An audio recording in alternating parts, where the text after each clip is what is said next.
علماء اہل حدیث جو ہیں ان کے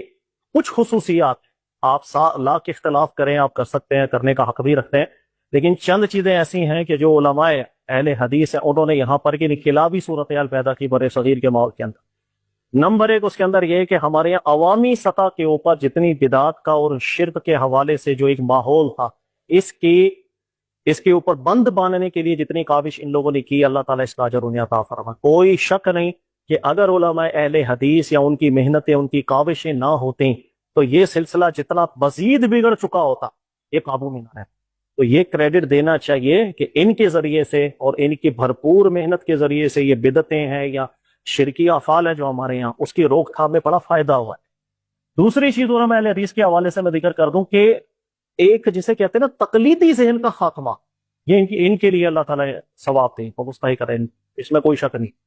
کہ ہمارے یہاں جس انداز کے اندر بر صغیر کے ماحول میں تقلید کا عنصر بیٹھا ہوا تھا اس کو توڑا۔ ہمارے یہاں بدگمانی بھی لوگ اکثر کرتے ہیں نا کہ بھائی وہ یار یہ شاید ابو حنیفہ کو نہیں مانتے، ایسی بات ہے، سب کی عزت اور احترام کرتے ہیں، آپ کبھی بیٹھے بات کریں، ملاقات کریں، کتابیں پڑھیں،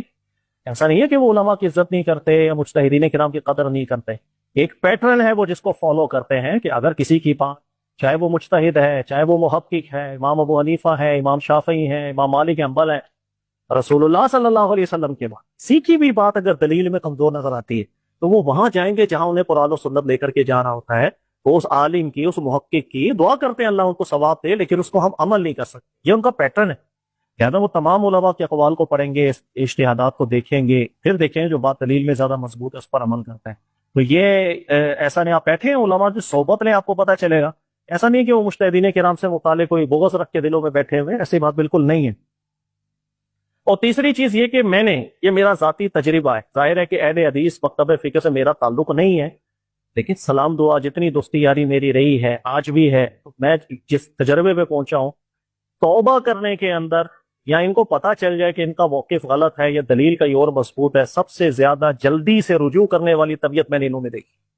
یہ میرا اپنا ذاتی تجربہ ہے، میں 100% لوگوں کی بات نہیں کر رہا ہوں، میں اپنا ذاتی تجربہ آپ کو بیان کر رہا ہوں کہ میرے پاس بھی بہت سے لوگ آتے ہیں، بہت سے فرقوں سے متعلق ہیں، فکروں سے متعلق ہیں، اور کسی فرقے والے کو توبہ کرانا بڑا عذاب ہے، دنیا کا سب سے مشکل کام ہے، وہ نہیں مانتا غلطی، وہ مجال ہے اس کے لیے کہنا کہ آپ غلط ہے۔ لیکن یہ چیز میں نے دیکھی ہے الحمدللہ، اہل حدیث جو فرقے سے لوگ متعلق ہوتے ہیں ان میں بہت بڑی تعداد ایسی ہے کہ آپ ان کے سامنے جب دلائل رکھتے ہیں اور وزن محسوس کریں وہ مانتے ہیں، کہتے ہیں ٹھیک بات آپ یا وزن،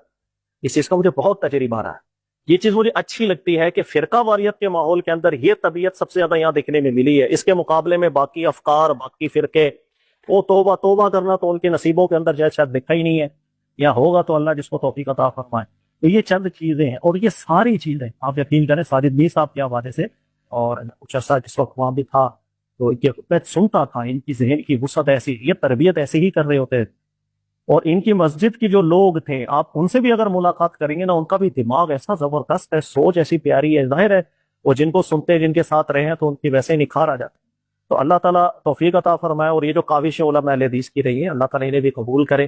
غلطیاں کوتاہیاں سب میں ہوتی ہیں بھائی، ان میں بھی غلطیاں ہیں، باقیوں میں بھی ہیں، ہر بندے کو اصلاح بھی کرنی ہے، لیکن جو چیز تعریف جس پر بنتی ہے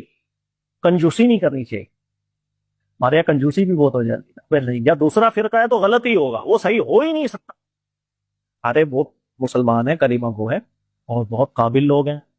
بہت پڑھے لکھے لوگ ہیں، دلائل میں غور و فکر کرنے والے لوگ ہیں،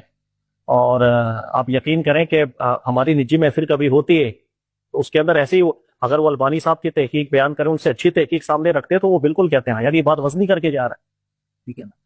تو اللہ تعالیٰ اجر عطا فرمائے، سبھی ہمارے بھائی ہیں، اور خطائیں بھی ہوتی ہیں، اللہ تعالیٰ اسے بھی درگزر کرے، دل کو وسیع رکھنا چاہیے۔